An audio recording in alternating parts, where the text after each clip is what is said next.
Great, welcome. It is May 14th and we are looking at our assignments.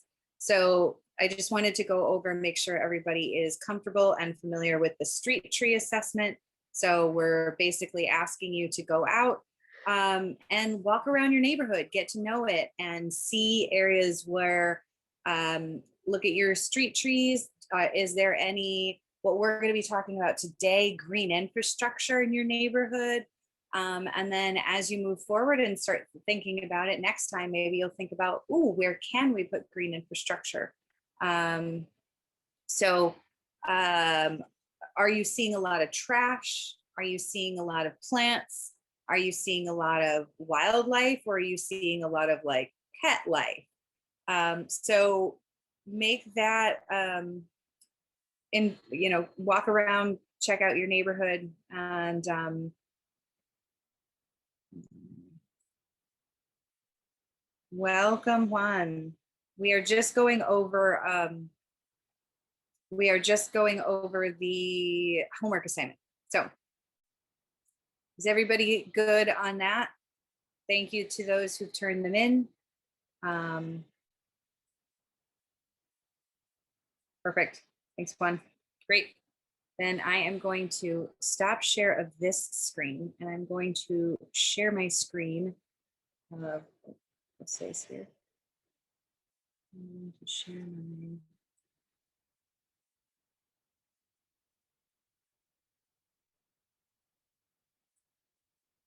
Zoom recording.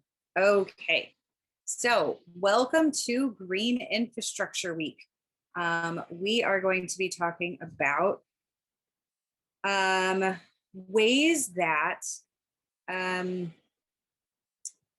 we can use up ways that water can get used in different ways. So has anyone ever heard of the term green infrastructure? Give me a party hat if you've ever heard of the term green infrastructure or the abbreviation GI. No. If you haven't, give me one of those, the face with the, oh, Yadi has. Awesome. Great. Jasmine can't find the emoji, but she has. Awesome. Perfect. Great. So what are some examples of green infrastructure that you know of? You can drop them in the chat or unmute yourself, whichever.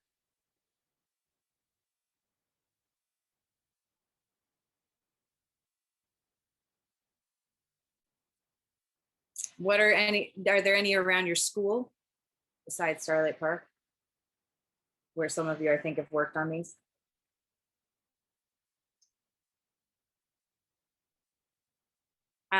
So rain gardens, right?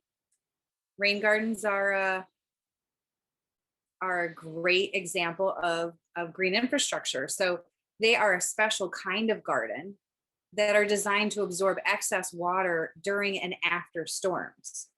So the reason why that is so important in New York City is because of the amount of pavement that we have, right? So we're not out in the middle of nowhere where there aren't roads and things, and we're just standing in a forest where all of the rain that falls gets to water the trees. We are in cities, and people before us paved everything. And so what happens is, if you've ever seen it rain really hard, you know how you get like sheets of water flowing down the sidewalk or like flowing down the street. Well, you can imagine that when that actually does hit dirt, it does all sorts of things, like it erodes all of that dirt, and it can carry a lot of different water pollution in it. So one of the solutions to this is that we build these rain gardens that takes this excess water off of our streets, off of our sidewalks, off of our parking lots, and it puts it into the ground. And so sometimes there are drains under the ground, but they always usually have like some layer of rock built into the structure of yeah, Jasmine, green roofs as well. That is another great example of green infrastructure. So one thing that makes all rain gardens the same is that the plants are chosen to help soak up the water. So they are the kinds of plants, you might think this is a little like rain garden 2.0 for you. You might think that what you want is to plant plants that really like to be wet. They really want to take up a lot of water.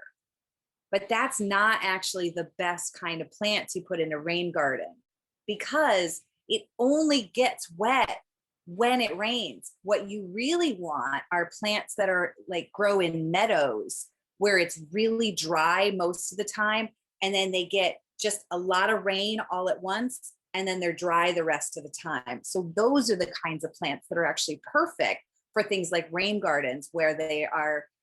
The other thing about meadow plants is that not only are they pretty, so they tend to be prettier additions to your street, they also are food for pollinators. Remember, going back to all of our plant and pollinator relationships? So the more places that we can put plants that give food to pollinators, which help us have food, right? That increases our food security, but then also it increases the habitat that all of those pollinators can live in the city. And so if they want to get from this garden to this garden, they're not going to go a long distance. Like, and let's say there's miles between them, unless there's little pockets along the way. Well, these things like rain gardens can really provide those little pocket habitats along the way, so that the pollinators and birds and things like that, birds can be pollinators, so I'm not saying distinguishing between them, but like bees, pollinators, all of those different kinds of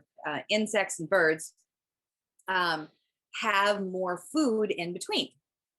And so these plants do more than just drink up the water. They also help filter pollutants out of the water that flows into the rain gardens.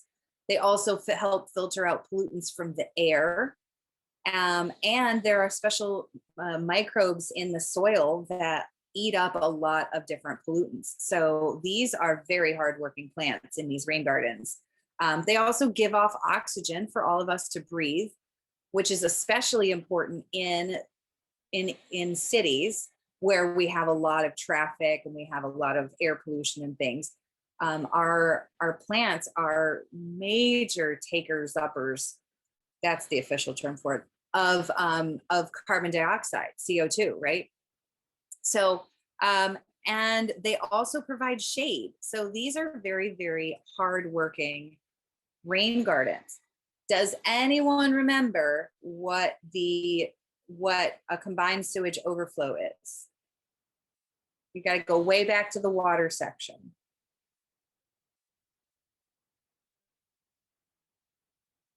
And why is it a problem? And what can rain gardens do? You don't have to answer all of those questions. You can answer any one of those questions.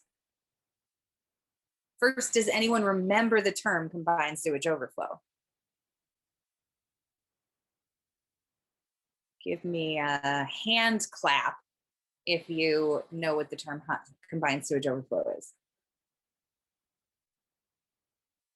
I see no hands clapping. Okay, great. Then this is a great moment to go back and redefine it. So this is why we care, right? This is why we were teaching you about combined sewage overflows.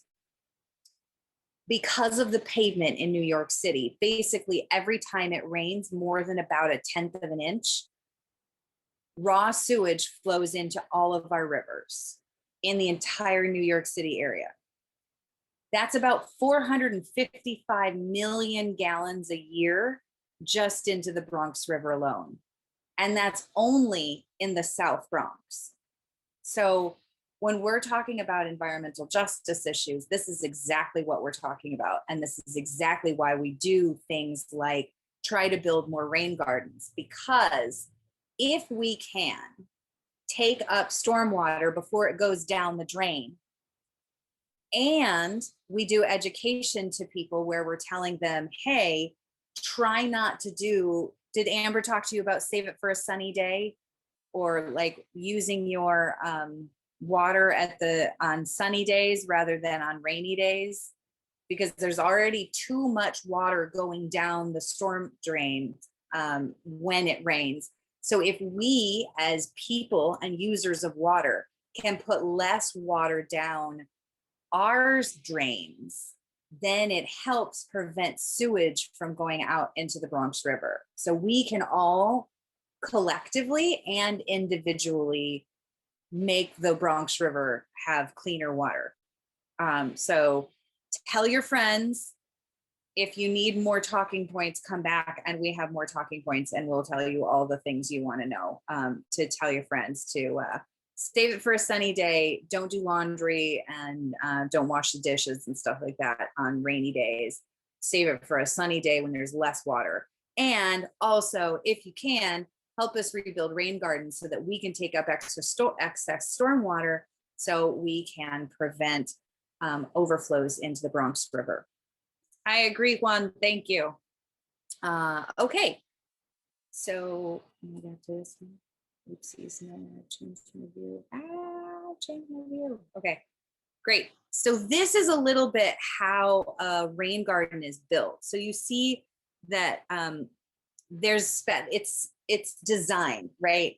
And so that's why we're talking about it in this month's section is really, okay, so the problem is combined sewage overflows. And we learned about that during the water week. And the problem is food insecurity and not having enough habitat. And we learned about that during Flora and Fauna Month.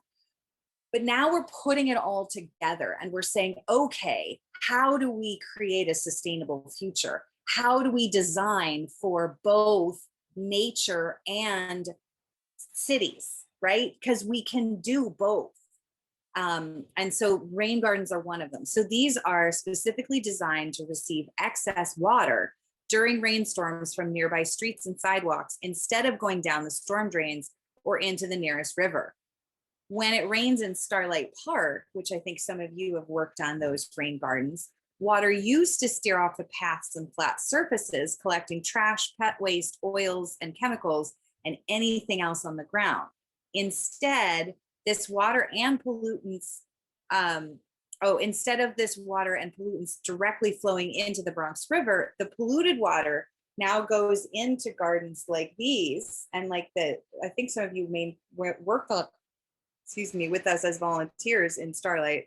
And the polluted water is now diverted into the gardens where it's used by plants that filter and clean the water through the soil. So this garden helps clean the river and gives the plants plenty of water to drink. What's extra special about our rain gardens is that they're filled with native plants because we are trying to attract these native pollinators such as butterflies, bees, and birds. So not only have these species lived here their whole lives, they're dependent on one another. So the plants give pollinators food, and in turn, the pollinators make sure the plants can spread their seeds. Planting natives increases biodiversity, or the variety of living things in an area, which is why you have this really unique opportunity to observe wildlife right here in the Bronx. So for those of you who have, or even those, for those of you who haven't, or those who have turned in your street tree assessments, give a look around that area and see if any of the planters that you were looking at with street trees are rain gardens. And so what will distinguish them is you see these curb cuts. Ooh, can you see my cursor if I do that? Awesome, thank you. So you are taking the water that's coming down the street and you put it through a curb cut. So instead of it just rolling down the street, it goes into the garden. Not all of it, but a lot of it will. And so the garden is actually lower than the street. So the water goes in.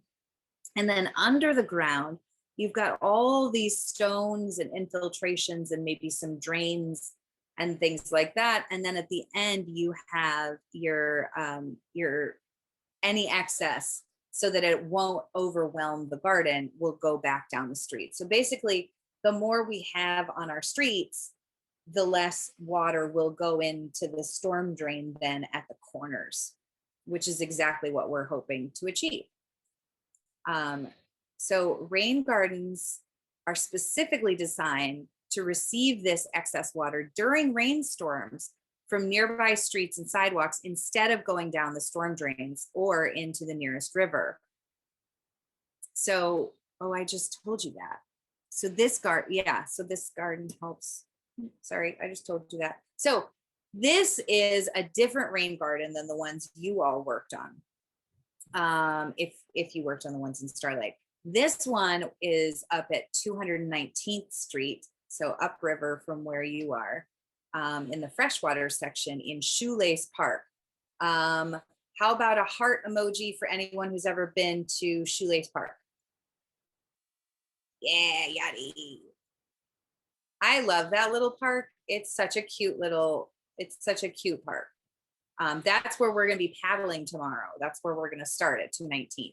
So the Department of Environmental Protection, so the city agency that is in charge of making sure we have clean water, is the one who installed this.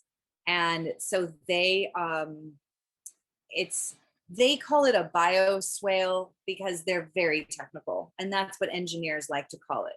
So bio means living, and then swale is, like a little depression. So they're saying we put plants into a depression and therefore it's a bioswale. But we say that doesn't make sense to anybody, but everybody knows what rain is and everybody knows what a garden is. So everybody can pretty much tell what a rain garden is, even if they've never heard the term before. So we were really excited when the city switched to calling them rain gardens.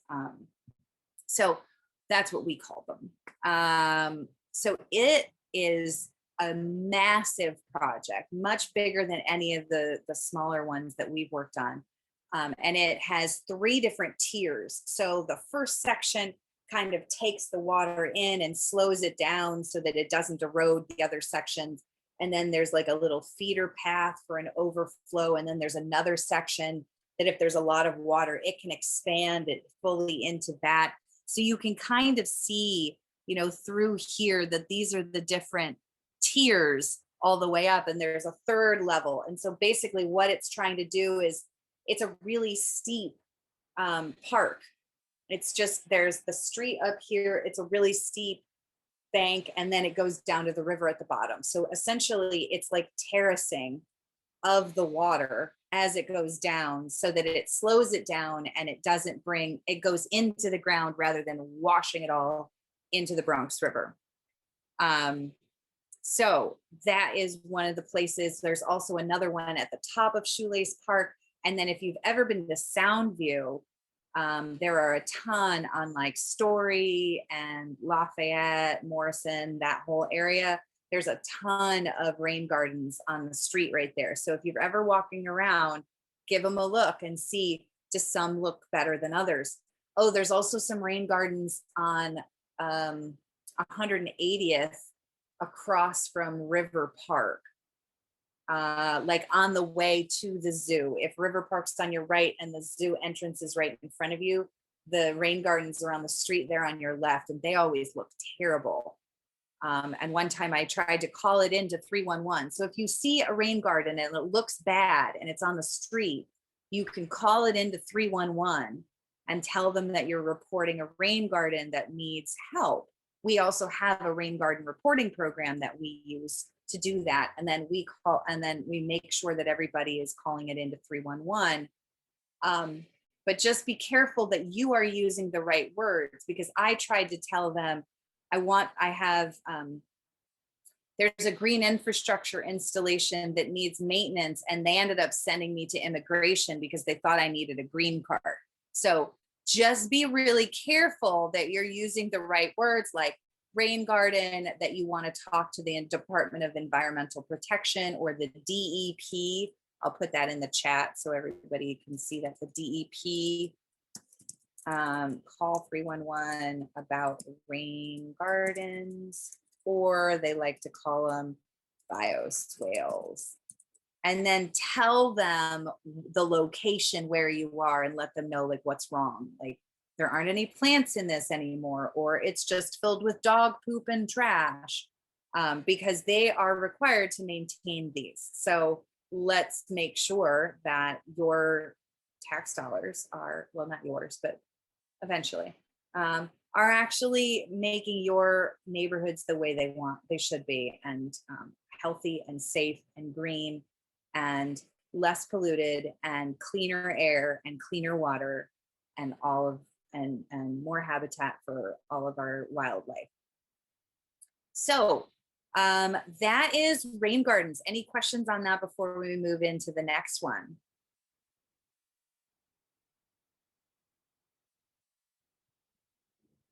Nope. Juan's good. Juan's like, I want more. Yadi's good. Fantastic. Thank you. Other Juan is good. That's not fair, Juan. I can't call you other Juan. Both my Juans are good. Okay, great. So then we are going to talk about, if my slides will go. Thanks, Jasmine. Jasmine's good. Okay. So we're going to move on to green roofs. Green roofs, JC. Okay. You got it. Green roofs are super exciting because we live in a city, and we live in a city where a lot of the buildings have flat roofs. And so there is so much room and space. Has anyone ever heard, give me a party hat if anyone's ever heard of Brooklyn Grange or any of these other like rooftop farms? No? Oh my goodness. Okay. Google Brooklyn Grange. It is a fascinating place. They have created a working farm that like sells to restaurants and stuff on top of the Navy Yard in Brooklyn. That's where they started, but then they moved to Queens, or they expanded to Queens. You can volunteer there, and it's a really, really cool idea. So I love green roofs. I think they're super exciting. And the cool thing about it is green roofs last longer than conventional roofs because they actually protect the roof from the elements once you put in a waterproofing layer.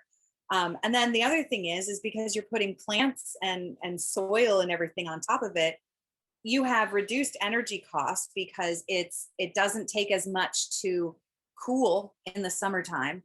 And it doesn't take as much to heat in the wintertime because everything's a little bit more insulated because it's covered with plants.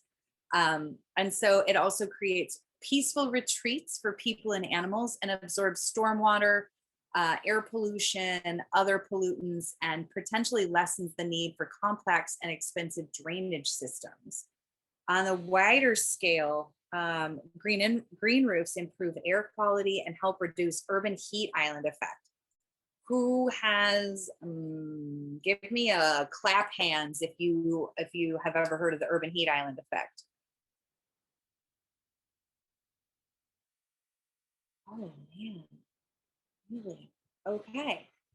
So the urban heat island effect is kind of the same thing that we're talking about for stormwater, except for heat, for sun.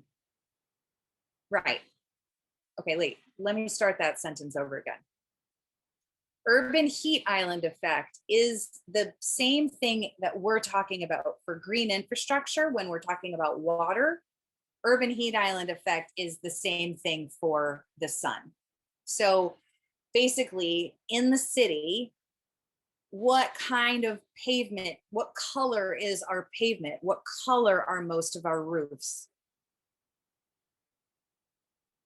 You can unmute yourself or put it in the chat. Gray.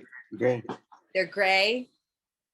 There could be black, right? And what do we know about that color? It absorbs a lot of heat, right? I don't know about you. My hair's so dark that when I go out in the summertime, my head gets so hot because my hair is just absorbing all of that heat. And I'm just like, ugh, my hair is hot. So that is the color that it's really absorbing a lot of energy. Gray. Thanks, Juan. That was well played. Yeah, so the dark pavement absorbs a lot of heat, and then what happens is it re-radiates. So the heat comes back off of the ground. So so what you get, especially in the summertime, especially at night, is you get just it you know in the summertime, at night even though the sun is down, there's really no relief from the heat. It's just hot. That's because the pavement is actually hotter than the air. And so the pavement is giving off heat. So this not only affects us because it's so hot and we have to do so much cooling and things. The problem with this is that it affects our plants because if you have ever in the fall driven out of the city, either to upstate or into New Jersey or just away from the city, you'll see that the trees in the city are green well into the fall, well before the rest of the places are as you go out. And the farther out, you don't even have to go north, just the farther out of the city you get, the more the trees have changed. Because the trees changing colors are actually getting their cues from nighttime temperatures. So if we have pavement that is keeping nighttime temperatures hotter, we're actually changing how trees drop their leaves and do all sorts of functional processes because they're used to this daily fluctuation in heat. And urban heat island effect just means that the heat is always here. So it really is tough. So the more street trees, the more green infrastructure, the more green roofs we can have, the more we can actually reduce the amount of excess heat we have in urban centers. Um, so yeah, so anyone who's ever walked across a scalding parking lot on a hot summer's day has felt one of the effects of the urban heat island. So the layers of a green roof must, like any roof, accommodate drainage and protect the building from the elements with a waterproof membrane. But they must also create the growing area and potentially provide support, irrigation, and root protection barriers while staying as light as possible. And that's the trick. Here in New York, we get snow in the wintertime. So most buildings are equipped to handle the weight of a green roof. But when I was living in California, we were trying to get a green roof on top of a building, but we had to take into, can anyone guess what we had to worry about in California that we don't really have to worry about in New York? Rain? Putting weight on the top of a building will give you a clue.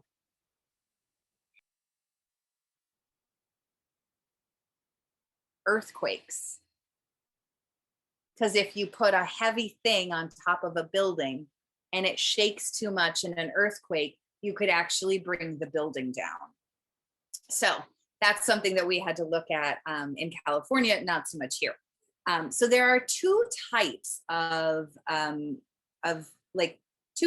green roofs. There's intensive and there's extensive. So intensive green roofs are essentially elevated parks. They have shrubs, trees, walkways, benches. They are complex, they are heavy. They have structural support and irrigation and drainage and root protection. And the growing medium, so the soil on that needs to be pretty thick. It needs to be like a foot or more thick. So you have to have a really strong building underneath to be able to support that. Whereas extensive green roofs are relatively light. There's only about a foot or more, and it's a load of 80 to 150 pounds per square foot on an intensive green roof. Whereas extensive green roofs, which are much lighter, and you see them a little bit more, well, actually you see them both here. Those are 15 to 50 pounds per square foot. And so these are more like native ground covers like sedum or other things that require little maintenance. And they usually exist solely for their environmental benefits and are not usually to be treated as parkland or any type of like meditation space, although you could totally meditate in a sea of sebum.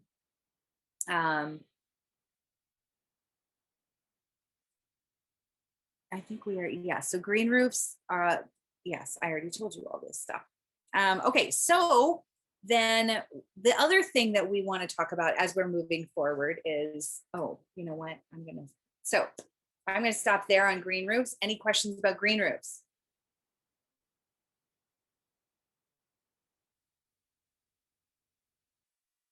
Okay. Do you have a question? Wait, you're muted, Inelva. I was wondering if they know, like, because I think the Barclay Center is also on top of it. And the Javits Center. Maybe they know the Barclay Center, maybe they know the Javits Center. I didn't know the Javits Center. Yeah, the Javits Center has a huge one. It's amazing. Also, the Ford plant in Michigan is one of the biggest extensive green roofs in the country. Jaddy, did I see you want to talk? I was gonna ask, let's say there's a lot of water right on top of the roofs. How does it filter through all of it? Does it stay there through the plants use it up? Oh, okay. Yeah, exactly. And that's the beauty of it. So the water falls on the roof and the plants use it up. There is no waste, and then you get the heating and the cooling benefits of all of those plants being up there and all that water being up there too. Yeah, great question. So do they have to have a watering system at all? Some of them can, some of them do. It depends on how big the plants are up there. I've seen some where they'll embed irrigation just if it hasn't rained in a while, they will water the plants just so they don't lose them. But in the same sort of way that you want plants that can handle being dry most of the time and then just get lots of water at once, in the rain gardens, green roofs are kind of the same, but there you also want them to be able to handle a little bit more heat and exposure to the elements than rain gardens, which are usually down at the street level and might get more shaded. But the really cool thing, if you want to get like super nerd fantastic, which, you know, is my way, if you put solar panels and green roofs together, this magical thing happens, because the solar panels actually shade part of the green roof. And so then the plants are a little bit more protected. And then the plants keep the solar panels cooler and they can operate at the optimal temperature. Because if solar panels get too hot, they get inefficient.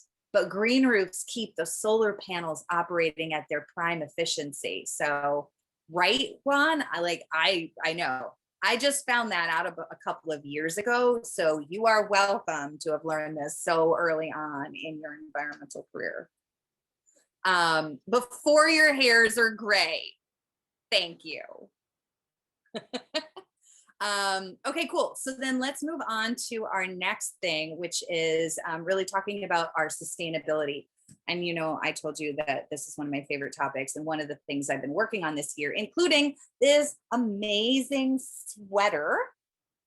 It's a two-tone ombre sweater, and it is made out of plastic water bottles that are reclaimed from the ocean.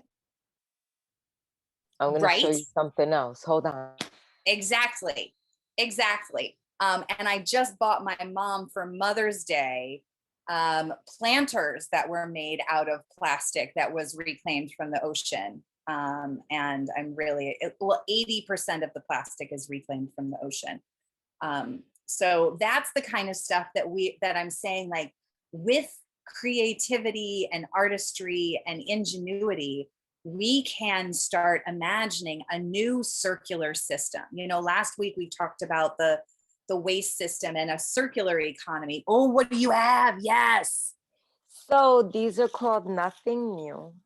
And I don't know if you can see, but there's a water bottle on there, because all of it is made from the bottles of water that are found, and the bottom is all repurposed rubber.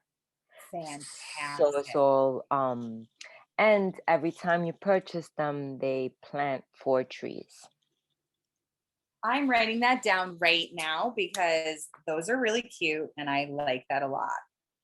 So yeah, so that's the kind of thing that, so let's talk about ecological footprint and how this all relates to your ecological footprint, because it's not about, it's about doing smart consumption, not no consumption, because that's impossible, but it's about being smart consumers. Don't buy so buy fewer quality pieces that will last longer and disintegrate less.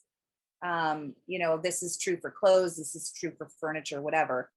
You will actually save money in the long run than if you buy something cheaper and that it, like a shirt that you wear twice and then it disintegrates in the wash. Was it really cheaper than the one that was twice as expensive but lasts 4 years or 10 years?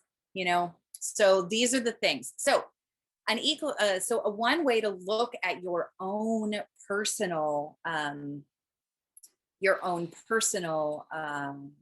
consumption and sustainability is using an ecological footprint calculator.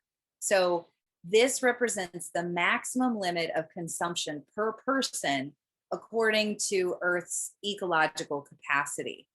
Living below it wouldn't compromise future generations, as the planet would be able to regenerate itself. Remember last week when we talked about the tragedy of the commons? This is that idea of don't take too many fish out more than they can regenerate. You take the limit of a naturally sustainable population, and then that can go on indefinitely.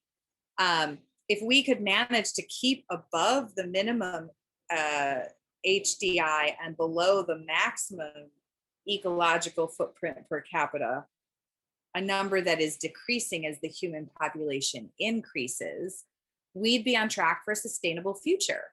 But the fact is that every year the Earth Overshoot Day comes earlier and earlier. So this is the day that represents the date when humankind is in debt with the planet.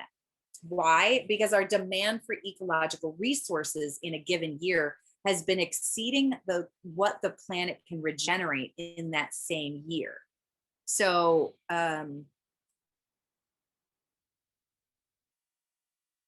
yes, okay, great. So how sustainable is your city? What do people think about New York City? Yay, nay? Okay, so I'm going to give you, if you think that New York City is really bad in terms of being not sustainable, do the surprised face. If you think that New York City is really good at being sustainable, do the party hat. And if you can't do the party hat, do the thumbs up. But I like party hats more than thumbs ups. And if you don't know, you can, what's the other reaction that you could do? If you don't know, do the laughing face. Oops.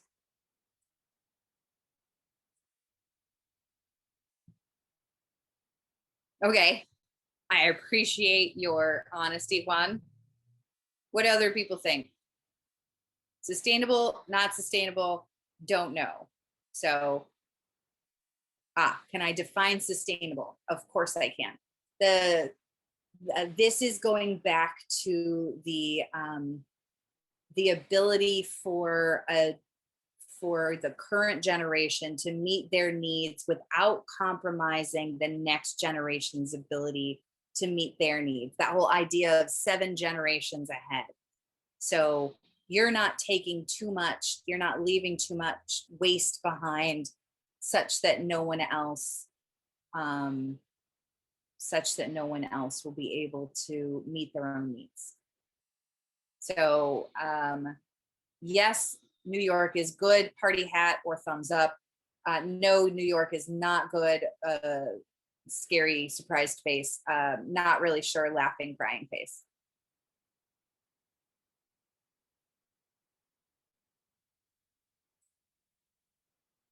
Okay. Yadi voted, Juan voted, Catalina. Juan, it's okay. Okay, you're not really sure. Ooh, Jasmine, I like. Jasmine went behind door number 4 and said, neither, we still have room to sustain more. Like that. What do you think, Catalina? What about you, Jose? It's okay to not know. If you don't know, put the crying, laughing, crying face. You don't know how to vote. That works. Then put in the chat what you think. Do you think it's yes, sustainable, no, not sustainable, or don't know?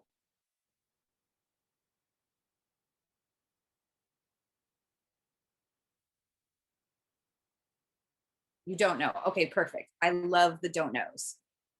Because you know what the don't knows are saying? Well, Jasmine kind of hedged as well. The don't knows are saying, I need more information in order to make an assessment. And those are usually your scientists. So I'm just saying, but I will give you a hint. It is a very sustainable city. Surprisingly, I know, but it's one of the most environmentally friendly cities. I know, right, Juan? Because most New Yorkers don't drive, we have an extensive mass transit system. Because most of us live in apartment buildings with apartment buildings right next door to us, not a single home with a lot of air around it that has to be insulated. You know, we're all living in tiny little boxes on top of tiny little boxes next to tiny little boxes, right? So all of that insulates itself and you don't have to spend as much in heating and cooling. And so each of our greenhouse gas emissions on average are about 7.1 tons, while the national average is about 24.5 tons of greenhouse gas emissions per year, which is more than 3 times the amount of greenhouse gas emissions that we produce. The other reason why New York City is, and New York State as a whole, has lower green per capita. So per capita means per person. So if you ever see that like per capita, blah, blah, blah, that just means per person. So we get energy from Niagara Falls. And so a lot of the energy that comes into New York City from Niagara Falls doesn't have greenhouse gas emissions related to it because it's hydropower. And also because of Indian Point, the nuclear plant, but that just recently shut down, which is exciting because nuclear waste, what do you do with it? So mandates in 2005 required new buildings costing $2 million or more to meet leadership in energy and environmental design standards, otherwise known as LEED, L-E-E-D standards.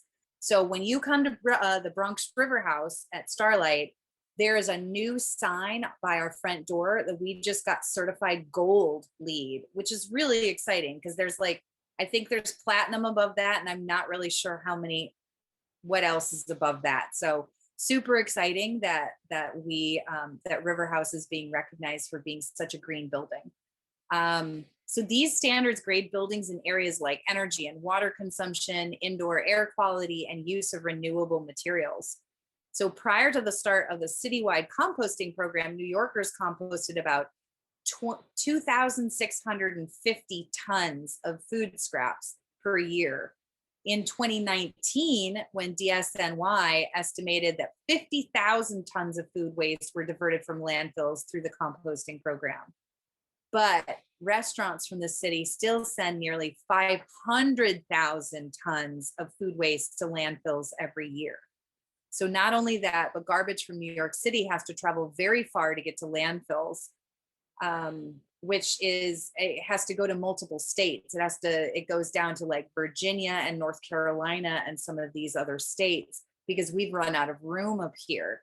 And so that is actually another environmental justice issue, that we don't have room for our own garbage. So we sell it to other communities. We basically pay other communities to take our garbage and put it near their homes, because we don't have room to put it near our homes. So what I would love us to do is think about a future where we don't produce so much garbage that we have to ship it to other states to have them put it near their homes, right? That we can reintroduce it back into the production cycle, so that we don't have to get more new raw materials. We use up the quote unquote waste materials as our raw materials for the next process. And once in landfills, food and all that other waste, any other organic waste, decomposes and releases methane, which is another type of greenhouse gas, which is far more, it's far worse for the greenhouse gas layer to have more methane than to have more carbon dioxide. I won't get into the science right now. That's beyond the scope of this, but we can get into it if that's something that you want to later on, if you continue with us. But just know that when we are releasing methane as opposed to carbon dioxide, that's actually way more destructive to the greenhouse gas layer, and also to urban heat. No. Okay, give me a second. It's a bigger driver to climate change. I can say that.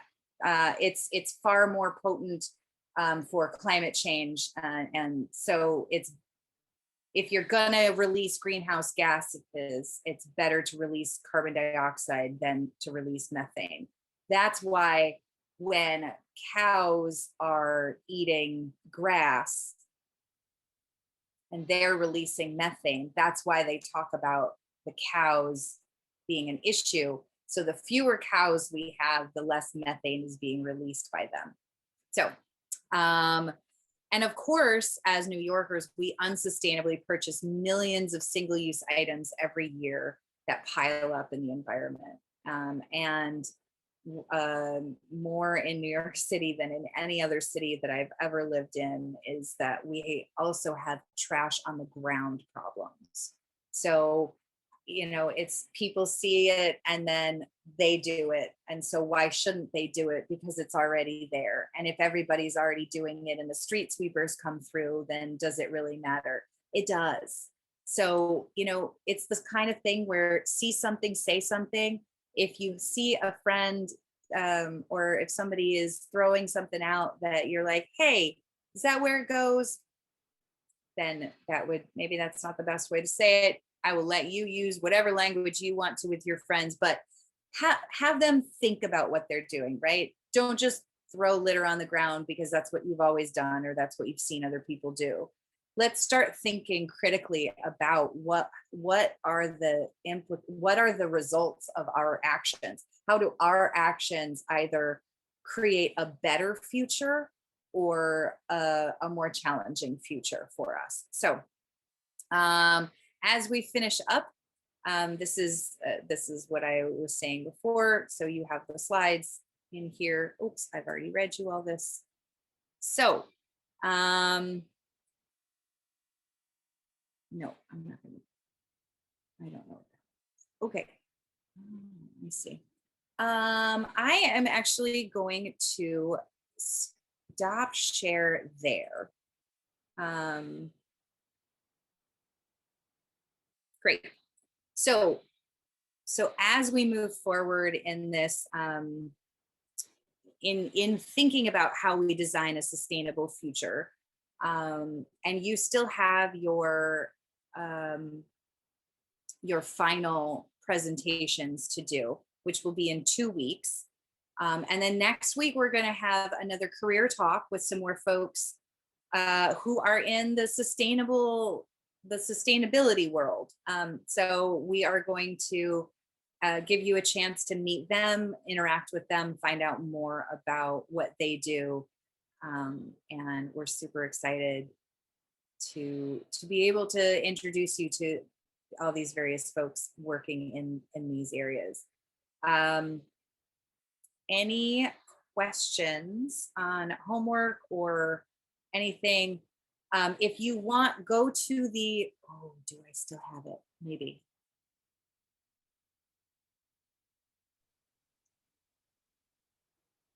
Oh, I don't think I'm going to be able to find it quickly. Go to the, yes, I can. Hold on. Actually, you know, will you Google for me? It's something like Earth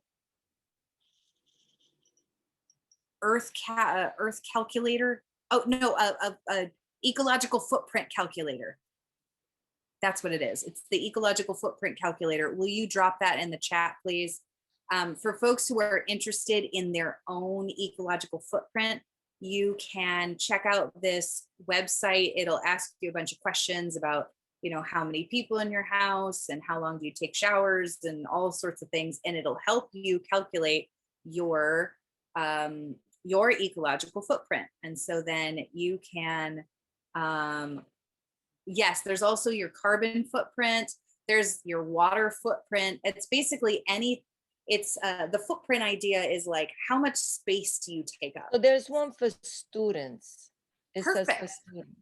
Okay, great. Let's have them do that then. It might look a little different than the one in the slide, but that's totally fine. Awesome. That's fantastic. I'm so excited that, yeah, so what I always say about sustainability is how do we live as gently on the earth as we can? And so our footprint is really the space that we take up, and the footprint that we leave on the earth through the actions of our life. So if we can lessen the impact of our footprint, then we can all live a little bit more gently. So it's just a really nice way. I like to do it every once in a while to check in on where I can improve.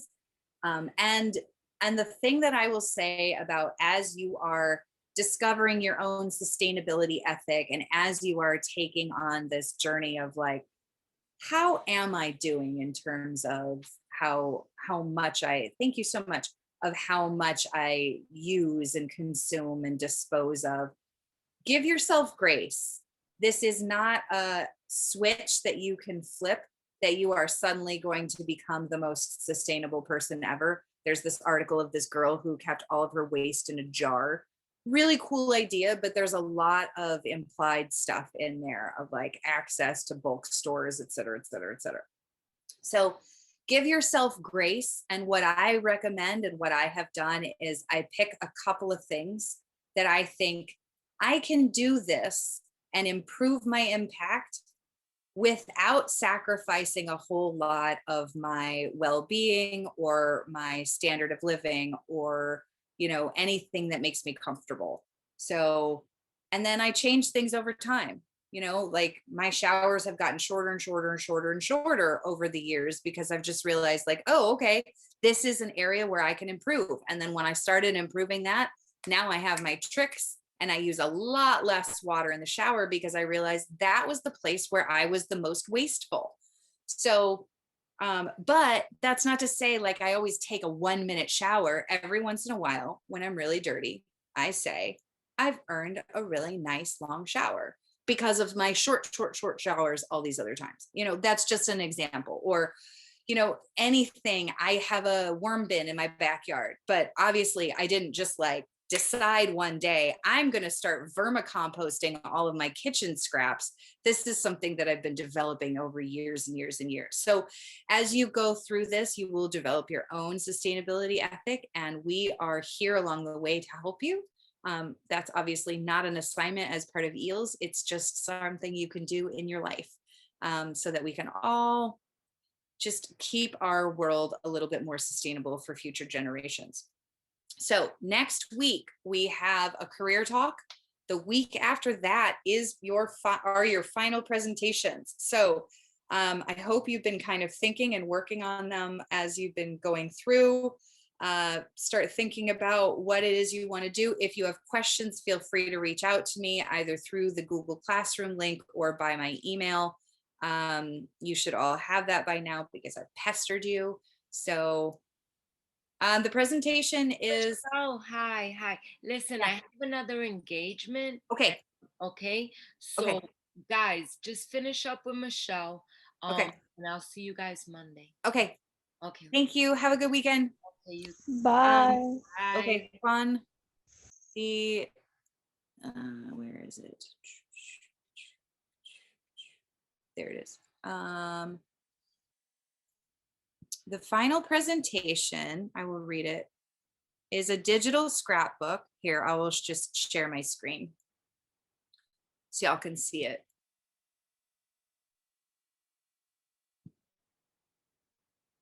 So it's using Google Slides, create a digital scrapbook of your experience during this internship.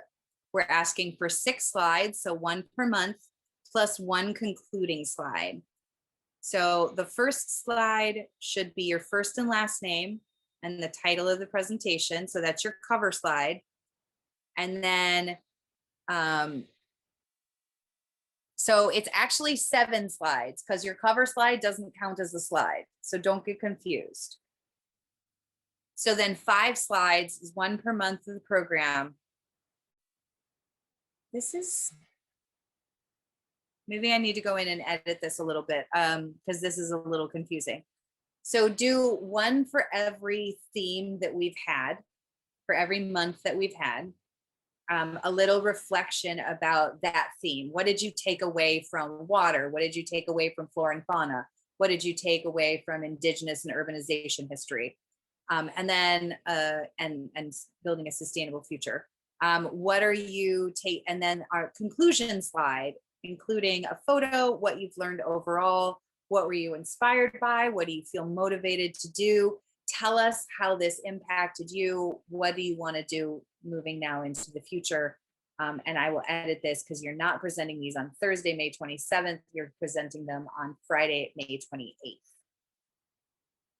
Any questions? Let's see a question in the chat. Can you add me to the class so I could get started on the work? Yes. Yes, Yadi, I will email you in addition to making sure that you're getting this because I've been sending it through the Google Classroom, but I will email you all the assignments so that you know what they are. Okay, thank you. Absolutely. Yeah, sorry for not doing that sooner, but it is on my list. It is on my list to do. Full disclosure, we're having a huge event tomorrow, so it's been a little insane. But I will get that to you next week once the event is over. Any other questions? Awesome. Well, thanks everybody. Thanks everybody, and have a lovely weekend. I will see you next Friday at 3 p.m. for a career panel. And if you have any questions, feel free to reach out.